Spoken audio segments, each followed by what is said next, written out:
Yes, karibu sana mtazamaji wa Nteze Media. Leo tarehe 23 ya mwezi wa 4 mwaka 2025. Kikosi ambacho kimefunga safari siku ya leo kuelekea pale Afrika Kusini, wachezaji 23 wakiwemo magolikipa watatu, yani Musa Kamara, Ali Salim Katoro na Hussein Abel, ambao wamesafiri kuelekea pale Durban, Afrika Kusini, ambapo Stellenbosch atakuwa nyumbani dhidi ya mnyama Simba, mchezo muhimu kabisa tarehe 27 ya mwezi wa 4 mwaka 2025. Gumzo zaidi ni kuachwa kwa Aishi Manula.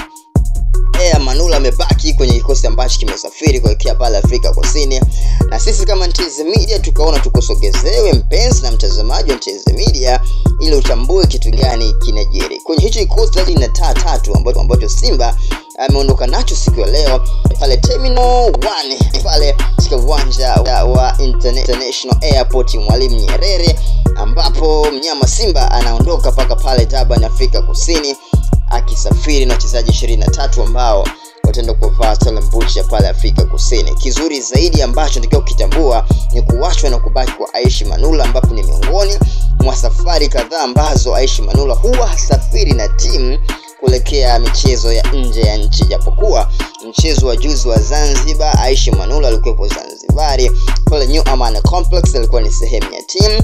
Sasa hatujapata taarifa moja kwa moja kutoka kwenye uongozi kupitia msemaji wa Simba Sports Ahmed Ali atuambie kwa nini Aishi Manula amesalia jijini Dar es Salaam, hajasafiri na Simba mpaka pale Durban, Afrika Kusini. Kitu cha kuzingatia zaidi, ya mchezo wa Simba dhidi ya Stellenbosch utachezwa tarehe 27 ya mwezi wa 4 mwaka 2025 pale kwenye dimba la Moses Mabhida kwa KwaZulu-Natal pale Afrika Kusini, Durban, ya nyumbani kwa Fadlu Davis. Kitu ambacho ni bora zaidi na ni kizuri kwa wapenzi na mashabiki wa Simba ni taarifa hiyo ambayo nimeisogeza, ambayo inamhusu Aishi Manula kutokwenda na timu ya Simba pale Durban, Afrika Kusini.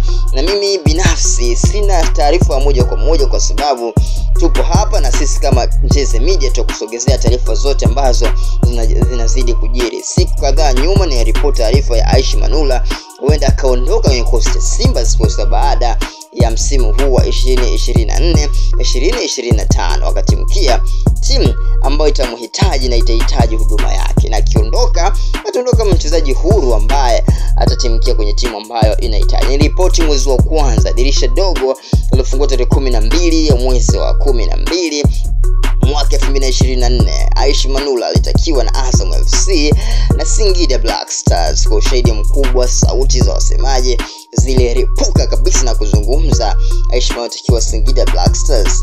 Pia Azam ndio walitaja Aishi Manula, japokuwa Simba waliweka ngumu na mpaka sasa kuna taarifa yoyote ambayo inamhusisha Aishi Manula kutinkia Azam FC. Kama Nteze Media nitakuwa na wewe muda wote, nitakukaribisha na pia nitakukarimu kukupa taarifa zinazokuja kukuendesha kubwa la usajili kuhusu issue ya Aishi Manula.